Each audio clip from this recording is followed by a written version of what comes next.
ο τίτλος, εγώ το είπα και στην Ψιλικατζού που παίρνω την εφημερίδα, την έχει χωμένη μέσα στις άλλες. Ας την έχει μωρέ, ας την βάλει στον κόλλο της σε τελική ανάλυση. Τι να κάνω εγώ. Όχι, άκου να δεις. Άμα την έχει χωμένη, ας την βάλει εκεί που ξέρει να μου. Τι να κάνω εγώ. Όχι, άκου να σου πω. Η Ψιλικατζού τώρα, περιμένω εγώ να οικονομήσω από την Ψιλικατζού. Ας πουλήσει την αθλητική ηχό. Τι να κάνω εγώ τώρα. Άσε με να σου μιλήσω. Μα μου λες για την Ψιλικατζού, τώρα με ανάβεις νυχτιάτικα, μου λες για την Ψιλικατζού. Δεν πάει να πηδηχτεί μωρέ και η Ψιλικατζού, να βρει κανένα ανάπη εκεί κάτω να πηδηχτεί να πούμε. Μας έχουν πρίξει μωρέ όλοι να πούμε. Τη θάβουνε, την κρύβουνε. Πες να πάει να γαμηθεί να πούμε κι αυτή. Μην παίρνεις φόρα. Μα παίρνω φόρα, με ανάβεις. Έχω φτιαχτεί να πούμε με τους μαλάκες εκεί κάτω που έχουν κάνει το βοτανικό μπουρδέλο και με παίρνεις και εσύ κύριε Βασίλη να μου πεις τώρα για την Ψιλικατζού την καριόλα που βάζει την εφρέντα και τη θάβει. Να πάει να γαμηθεί, να πεθάνει το πρωί κι αυτή. Να πεθάνει το πρωί. Μην με ανάβεις τώρα. Άσε με να τελειώσω ρε γάμο αυτό που θα να σου πω. Μα μου λες για την Ψιλικατζού την καριόλα τώρα. Στον Άγιο Παντελεήμονα. Πες να πάει να γαμηθεί λοιπόν, να τελειώνουμε.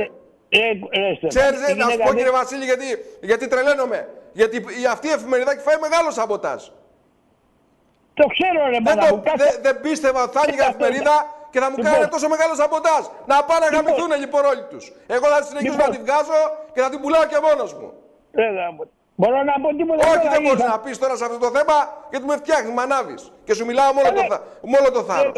Σαν να μιλάγα στον πατέρα μου. Στον πατέρα. Άσε με να τελειώσω ρε γαμώ το κερατό μου. Μα μου λες να μην για την Ψιλικατζού. Ρε μάνα μου, άσε με να του. Η γυναίκα δεν ξέρει από τέτοια. Να παραγαμηθεί άμα δεν ξέρει. Άκου. Και της λέω εγώ, κοίταξε να δεις. Άφησε με τώρα να είμαι την Ψιλικατζού τώρα. Ακούς, ο τίτλος της λέω μπροστά. Μα τι θες να πεις τώρα, ότι ο τίτλος είναι παραπλανητικός. Ακούς. Παίζει ρόλο, όχι ρε μάνα, παίζει ρόλο ο τίτλος στην εφημερίδα, ρε Στέφανε. Τι θες να κάνουμε, να το κρύψουμε. Όχι. Και της λέω να μην την έχεις την εφημερίδα από κάτω, να την έχεις από πάνω. Μου λέει εγώ τώρα, την άλλη μέρα πήγα που λες, την είχε Στέφανε λόγω τιμής απάνω πάνω. Ναι, θα οικονομήσω την Ψιλικατζού. Της εξήγησα τη γυναίκα. Πόσο χρόνο είναι αυτή μωρέ, πόσο χρόνο είναι αυτή. Δεν είναι βέβαια, είναι βορειοπυρώτησα είναι, εντάξει είναι. Βορειοπυρώτησα, γι' αυτό την κρύβει. Γι' αυτό την κρύβει. Όχι Στέφανε, όχι. Γιατί βλέπω ότι είναι πατριωτική εφημερίδα και την κρύβει. Έχω συζητήσει μαζί της. Θα του δώσεις τη διάθεσή της να πάω εκεί πέρα. Στέφανε, να τελειώσει αυτή η ιστορία, άντε να πούμε τσακώνουμε συνέχεια τους περιπτεράδες. Καλά, καλά, εντάξει. Εντάξει, άσε τώρα με έκανες και εμένα τώρα έτσι.